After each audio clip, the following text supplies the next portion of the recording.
I'm Sora, and welcome to the Mindful Mama Podcast. You're listening to the Mindful Mama Podcast, episode 94, 5 Steps to Equanimity. Welcome to the Mindful Mama Podcast. Here it's about becoming a less irritable, more joyful parent. At Mindful Mama, we know that you cannot give what you do not have, and when you are thriving, when you have calm and peace within, then you can give it to your children. I'm your host, Hunter Clark-Field's Mindfulness Mama mentor. I coach overstressed moms on how to cultivate self-awareness in their daily lives and to take family and life to a new level of awakening.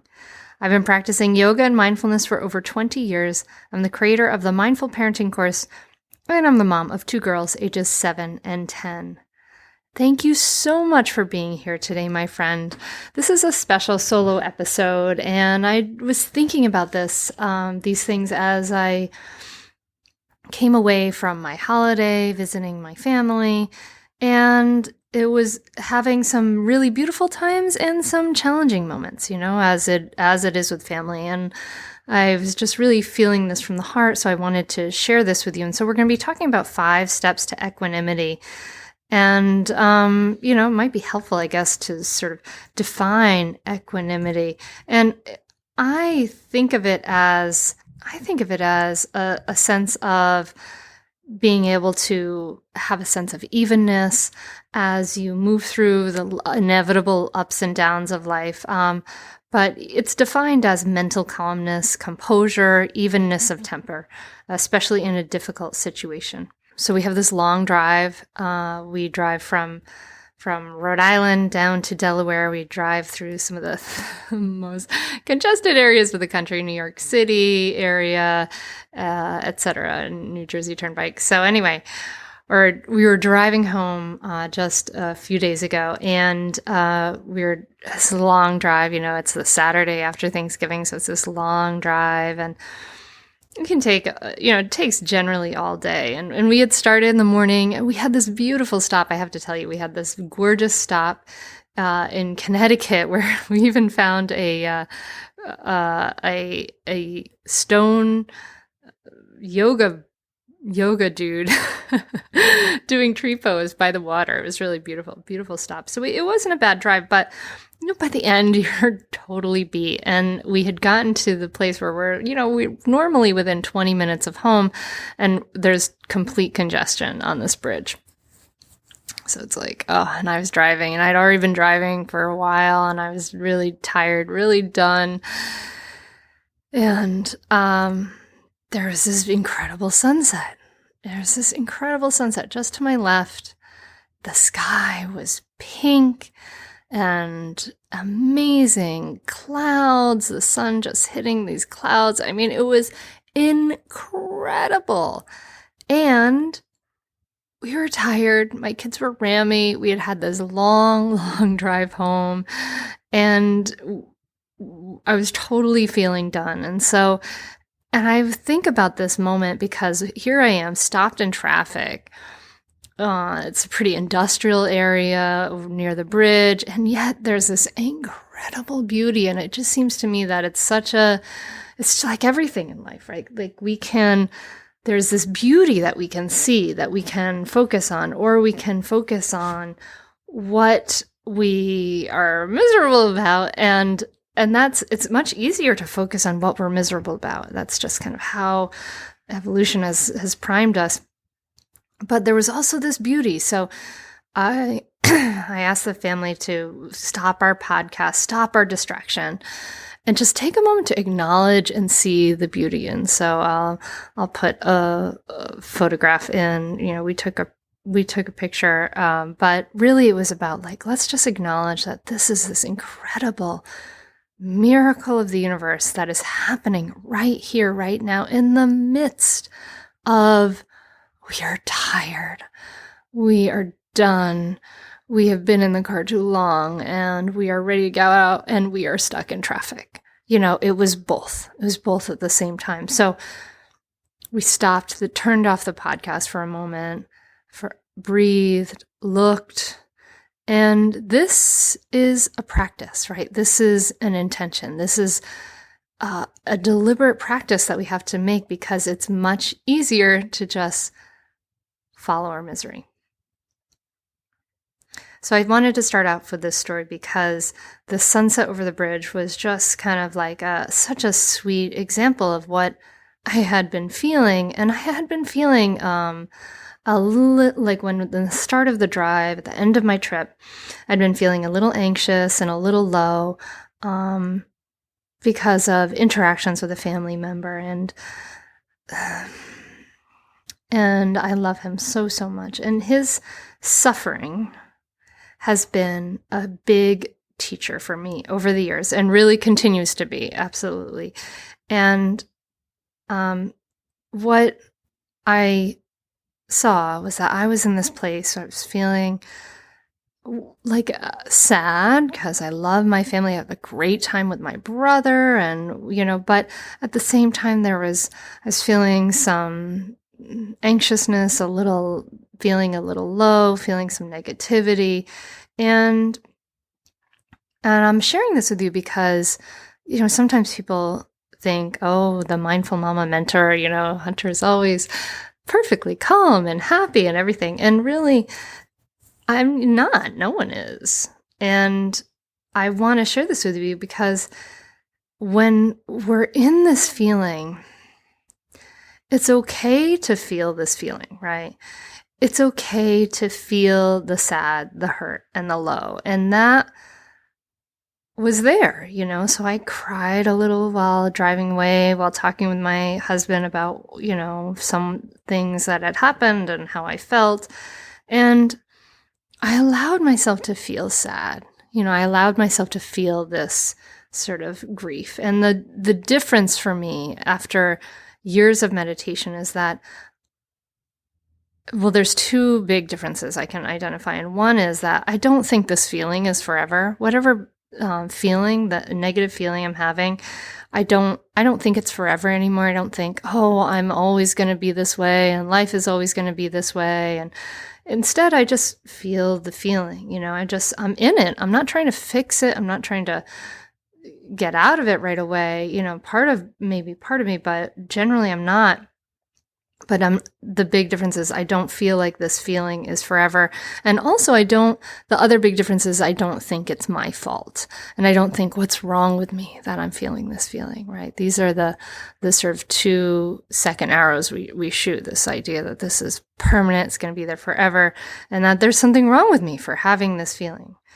And I think we can put it this way, like, right, I don't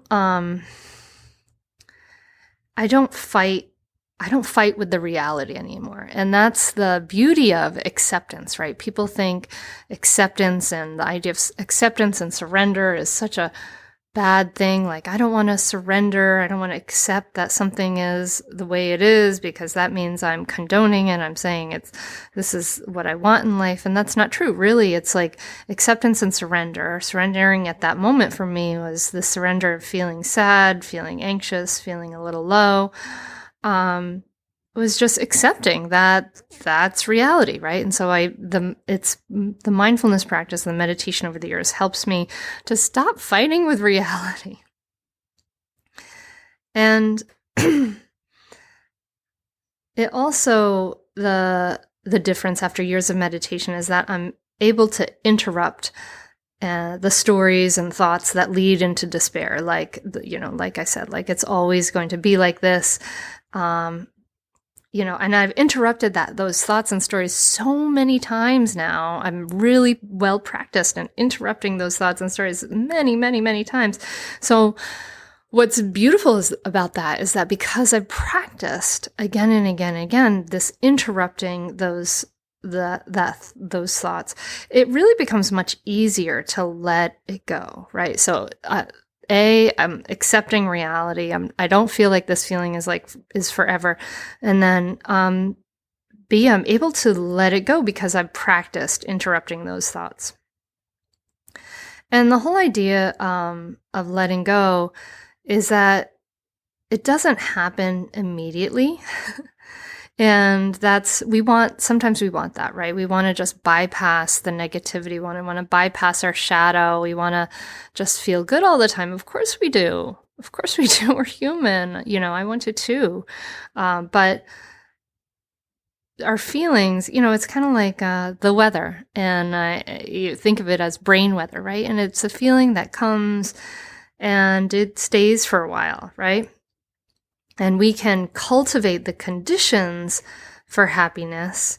But, sometimes a feeling comes, like sometimes some anxiety comes, some sadness comes, some things come. And so, but the thing is, the more we fight with it, the resistance, right? The more we fight with the reality that this is the feeling, then the more it kind of hangs on. It doesn't have the space and the freedom to let go.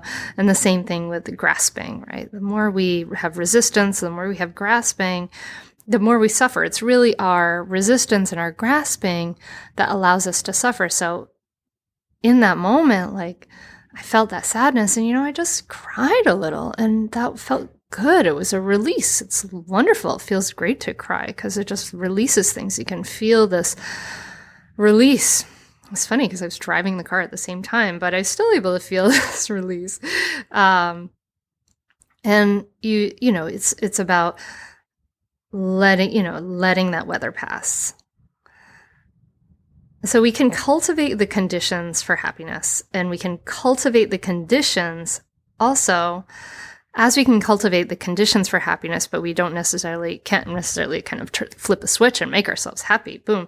We can also cultivate the conditions for feeling overwhelmed, anxious, and feeling badly, right? And I think this is where we have to have a lot of self-awareness, because this is where our power is that we can cultivate the conditions. And many of us are unconsciously cultivating the conditions for unhappiness, right? We don't even know that we're cultivating conditions for unhappiness.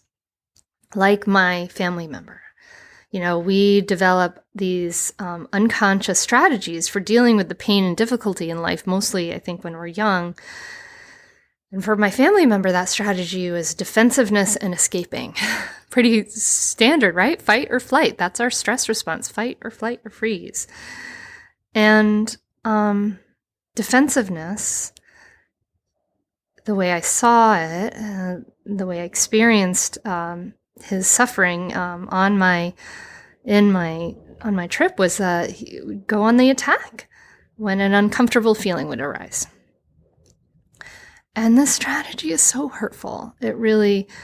It's a strategy that comes out of, it's a strategy, that maybe we learn as children. We learn to hurt others because others are hurting us, right?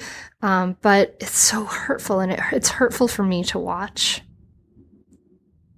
And we often see this in our children too, right? I see this in my children as like, I'm feeling badly, I'm having an uncomfortable feeling, so I want to make you feel badly, right? This is kind of this knee-jerk, really sort of lower evolved kind of feeling, right? That we don't, before we've really tapped into the prefrontal cortex, empathetic, thoughtful response. And it's hard to remember, right, in that moment, if you see someone acting defensively, that any moment that somebody is acting badly, they are feeling badly, whether it's our older family members or it's our kids. It's really hard in that moment to see that, because it's hard to either you might feel hurt yourself or to see someone else feeling hurt. And what comes up for us immediately is judgment. And so it's hard to remember that person is whenever somebody's acting badly, they're feeling badly. And it's really, really hard to remember that. And it might take some days to remember that. It might take some perspective. It might take some time to sort of slow down and think about, or go for a walk and just kind of process, or talk to somebody, process the experience. And that for me helps a lot, is to just talk to mostly my husband, and that process it through talking helps me understand that, oh yes, that person is suffering, and that suffering caused a ripple effect of suffering, right? It's so sad. And the other strategy, so there's defensiveness. And these are strategies for dealing with the pain and difficulty of life. And the other strategy is that flight, escapism. And I'm going to include some numbing in here, right? So this can include physical flight, like getting out of there, or it can include drinking, smoking pot, maybe a lot of Facebook or TV or shopping, right? These are things that we do to escape and to run away from the pain and difficulty of life. And the thing is that about escaping, we all do this to some degree. I absolutely do this by escaping into a good book. I had my friend come over on Saturday night and we watched 3 episodes of Outlander. It was like great escapism and it felt great. It was wonderful, but it's about a balance, right? We don't want to always be escaping our feelings. We don't want to always be running away from things, or else we never learn to deal with things, right? If we never can sit with an uncomfortable feeling, we never learn how to do that. And that's an incredibly important skill in life to help us be with everything. Because the thing is, if we numb, the problem with like escaping and numbing is that we numb the good feelings as well as the bad feelings. We escape the good stuff as well as the bad stuff. We can't just selectively do it. So unfortunately, when we escape and when we numb and do things like that, we are also making ourselves not present for the beauty and the joy in life. And so we also unconsciously create the conditions for unhappiness with our thoughts, right? And this is why mindfulness and meditation is so, so foundational, where it helps us to, as we practice, we sit and we notice our distraction, we notice our fidgetiness, we notice feelings arise, we might sit with irritability, we might sit with impatience or sleepiness, all kinds of things will come up in meditation. You think it looks so peaceful, but honestly, there's a lot of stuff that comes up. And then what happens is that stuff comes up and we notice it and we stay non-reactive. That is the practice. We stay non-reactive. We stay objective. We have more awareness. We start to see and notice what's really going on for us, right? And as we sit with that stuff, we also we sit and we're aware of what is the new thing coming in. It's a letting go of resistance to it, right? This is how we let go of resistance as we practice. We have to practice intentionally. And mindfulness and meditation is so foundational because it gives us a distance and an objectivity and really a basic awareness of our thoughts. And as we become more present and more aware of the harmful thoughts that many of us are just unconsciously practicing, right? We're unconsciously sort of sitting in a world of harmful thoughts. But our mindfulness practice and meditation practice, it's really wonderful, in fact, to become aware of your harmful thoughts, because then you have the option to interrupt that pattern. If you're not aware of it, you can't interrupt the pattern.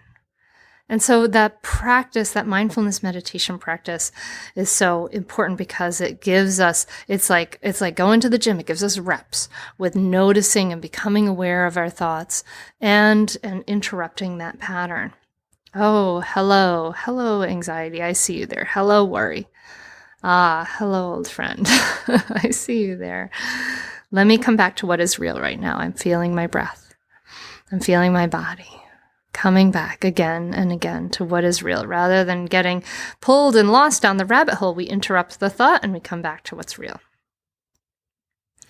And when we are unaware of our thoughts, we completely live inside this unconscious story we're telling. And so we believe the harmful thoughts and we repeat them again and again and again, like a negative affirmation. And so sometimes it can be hard when you first start your mindfulness meditation practice because you're like, oh my gosh, my brain is crazy. I don't know. I thought it, had all these thoughts. But the thing is like, to become aware of it is a power, because then we start to see, oh, look at this is the story I'm telling myself. And I wonder if you really listen, if you really start to pay attention, you start to look at your thoughts, what is the story that you live in about yourself, right? Because we live human beings, we live in stories. That's why stories are so powerful for us. Is that we live in the stories that we tell ourselves again and again about who we are, what we can do, and what is possible, and who this person is, and things like that. And so as we start to interrupt these stories, we can start to be curious about, well, what really is here? What really is possible? And actually, because we are thinking machines, right? We live inside this world of stories. And in fact, the traditional goal of Buddhist meditation is to free ourselves from these stories, right? To free ourselves of the suffering that we inflict upon ourselves with our harmful stories. To see that, oh, look, I am giving myself suffering by saying that I'm not good enough. I am giving myself suffering by saying that I can't do this, or whatever it is. All these thoughts that kind of, they're like that brain weather, right? And so that can be the practice, is seeing the stories and interrupting it, right? Interrupting that pattern. Maybe I want to choose a new story.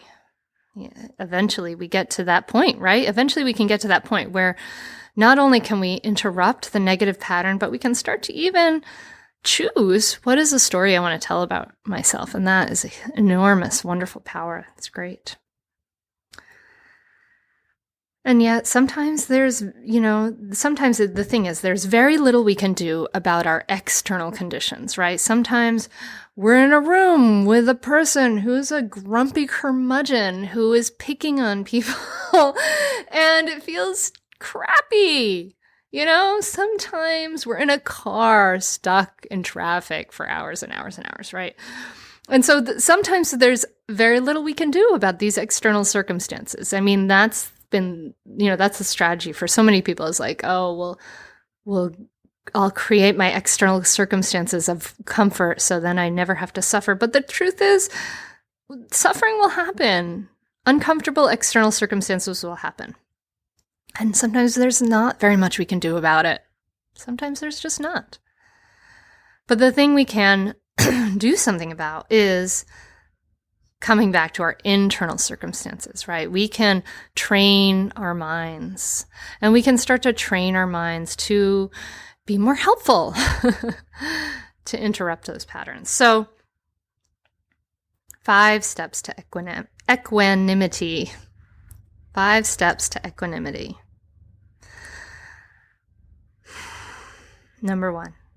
Practice meditation regularly. And this is so foundational.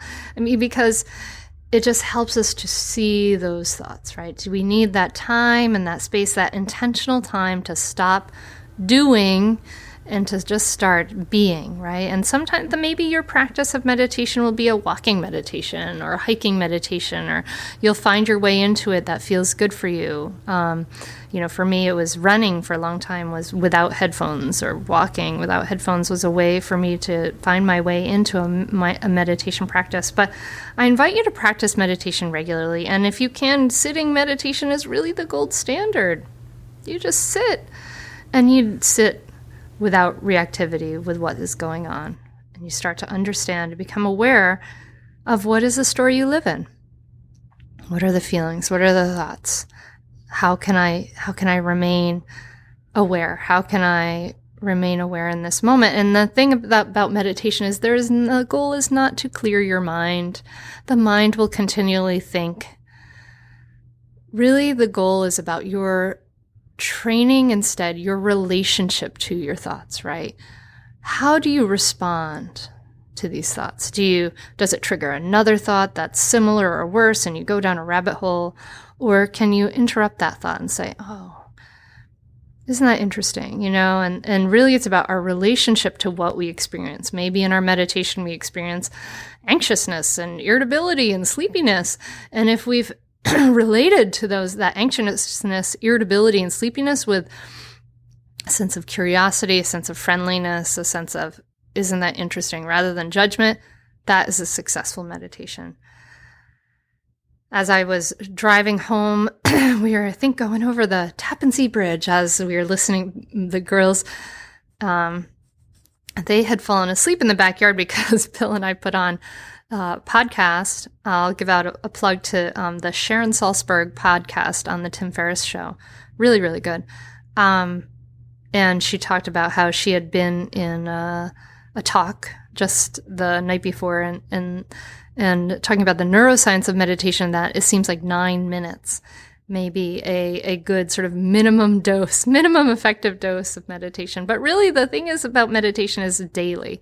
It's continuing that daily practice. If you have 3 minutes, you do 3 minutes. If you have 15 minutes, do 15 minutes. Go to mindfulmamamentor.com and grab some of those free meditations I have. Give yourself some support and some practice, but practice meditation regularly so that you can become aware of the thoughts and you can start to develop that equanimity, that evenness, especially in difficult situations. Number 2, cultivate the conditions for happiness. So be conscious about this. Be intentional. Practice gratitude. Make sure you have times in real life with your real friends, regularly. Go out in nature. Give yourself some spaciousness. Cultivate the conditions. And it might be reading something inspirational each day. Read Peace of Mind by Thich Nhat Hanh. I love that. So cultivate the conditions for happiness. Be conscious about cultivating the conditions for happiness. Number 3, notice your thoughts and feelings with curiosity. And this is the idea of allowing yourself to be curious about what you experience, because, judgment might come up. How could I think this thought? But really the thoughts that are of anyone are of us. Like, we all have the good, the bad, the ugly. Like, it's all in us. It's a brave practice for that reason. We have to not be afraid of, or not be afraid, but we have to know that we might see ugliness in us. It's in us. And to accept that with curiosity, without judgment, to accept all of ourselves. This is an incredible life-changing practice, and I really wish it for you. Number 4, interrupt the thoughts that aren't helpful. So you're just going to interrupt the thoughts. Oh, look at that. Judgment there. Self-judgment. Oh, isn't that interesting? Okay, there was self-judgment. And as soon as you interrupt it, you're breaking that pattern. You're breaking that habit because you've stopped yourself from going down deeper in the rabbit hole. So just interrupting the pattern, labeling the thought gives us so much freedom. It really, really does, because it really steps you one step away from it. So interrupt it, label it. Oh, look, there's judgment. Oh, look, there's planning. Oh, look, there's anger. Interrupt the thoughts that are harmful. And you can then, maybe you're then in a feeling, right? So this 5th step for equanimity number 5 is to rest in the feeling, to feel it fully, to give it some space. And to feel it fully, I think that what is really, really helpful is to actually just feel it, the physical sensations of the feeling. We live our lives through our 5 senses. Everything we know through our 5 senses in some way, through hearing or touch or sight or sound, right? So allow yourself to go into your body. Where do you feel the feeling in the body? Really notice what the feeling is like in reality and through the 5 senses. Give it some space. Rest in the feeling. And then we just repeat. So we come back, right? And when we give it space, then we can practice to let it go a little more easily, right? But I invite you not to hurry. Sometimes your feeling needs more time. Sometimes it doesn't need so much. Sometimes it just needs some labeling. But then you come back. Practice meditation regularly. Cultivate the conditions for happiness. And then notice the thoughts and feelings with curiosity. Interrupt the ones that aren't helpful. And then if you have the feeling, rest in the feeling. Feel it fully. Give it some space. And that might be beautiful joy, right? Was when you open yourself up to feeling the feeling fully, you also open yourself up to feeling awe and joy and wonder. When was the last time you felt awe and joy and wonder? Are you too busy? Are you distracting yourself so that you don't feel your feelings? Instead, allow yourself the space to rest in those feelings. All right, so this is my little sharing for today, just giving you my thoughts about, what happened for me over my Thanksgiving break, and how I had it cultivated in me these feelings of feeling low and anxious and sad a bit. And, I had to be in that feeling for a little while. I had to feel it for a little bit. And without resisting it, I eventually was able to, let that go and come back home and cultivate the conditions for happiness again. Come back to my regular meditation practice. Come back to my home, come back to my my vitamin D and cod liver oil and going for a run, and those things that really create the conditions for happiness for me. And my gratitude practice. I write down 5 things I'm grateful for every night. So I hope this episode has helped you today, my friend. If it has, I would really appreciate your feedback. Right now I would like to have your voice on the 100th episode, which is coming up soon. And if you go to mindfulmamapodcast.com, you'll see a little picture of the podcast, and maybe I can try to make it a button so it's more obvious, but there's in red, it says, please click here to leave your questions and feedback. And when you click there, there's a place where you can just go start recording. So please, I invite you to do that. And I also just want to let you know what's going on right now. It's the end of the year, and I am completely full in my coaching practice. Although, if you would like to lock in the 2017 rates, you can make an appointment to have a clarity call with me now. And what we can do is we can you can put down a kind of a placeholder, and we'll lock you in on the 2017 rates, and we'll get started in 2018, because I don't have any space right now. Except for I am enrolling the Mindful Mama Transformation Coaching Group, which is group coaching for 6 months, and it's really, really powerful. It can be a great transformation, and to also just to hear the stories of other women and mamas and create that bond is really exciting, and can be really powerful. So I guess there's a lot of things I'm kind of telling you about, but I invite you to head over to mindfulmamamentor.com and check these out, because in 2018, my time is becoming more and more in demand these days. So the coaching rates are going up, and I look forward to working with you. I'd love to talk, it'd be great. We can talk. I love working with my clients, creating that deep connection, deep listening, feeling really seen, really heard in a really deep way, and giving you the accountability that you might need to actually make some of this happen. Sometimes we have to know ourselves. Sometimes we need help to create transformation in my life. And I know that the power of it, because I've had coaches, and I'm in a group coaching right now, and done one-on-one coaching, and that has really been powerful for giving me a lot of the transformation that I've had. So I can't recommend it enough. So go to mindfulmamamentor.com and check under work with me, or you can go under mindfulmamamentor.com/group coaching for that group coaching program that's enrolling soon.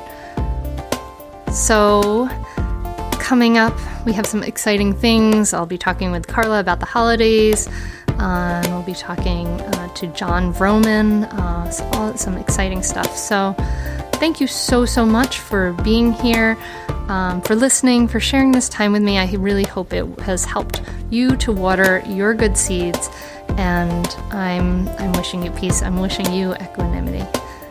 Have a great week. Namaste.